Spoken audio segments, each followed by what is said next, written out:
So இன்றைக்கி நம்ம பார்க்க போகிறது வந்து வெண்டைக்காய் தண்ணி. லேடிஸ் ஃபிங்கர் வந்து ஜெப்டோவில் ஆர்டர் போட்டு வாங்கியிருந்தேன். நான் போயிட்டு வாங்கிட்டு வர எனக்கு டைம் இல்லை.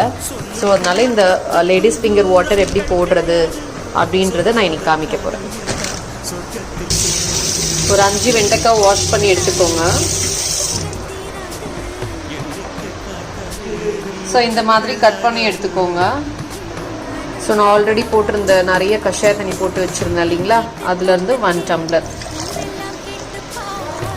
எடுத்துட்டு இந்த வெண்டைக்காவை அதில் போட்டு மிக்ஸ் பண்ணிட வேண்டியது தான். ஸோ இது குடிக்கிறதுனால என்ன பெனிஃபிட்ஸ் உங்களுக்குன்னு பார்த்தீங்கன்னா, நல்ல ஒரு க்ளோயிங் ஸ்கின் கிடைக்கும். அண்ட் பாடியில் இருக்க நல்ல சேஞ்சஸ், டாக்ஸிக் எல்லாமே வெளியேற்றும். அண்ட் உங்களுக்கு கை வலி, முட்டி வலி, ஸோ நீ பெயின்ஸ் நிறைய இருக்கிறவங்க இதை கம்பல்சரி இதை ஒரு 3 months எடுத்து பாருங்கள், நல்ல சேஞ்ச் கிடைக்கும். ஸோ இங்கே உங்களுக்கு அந்த இடத்துல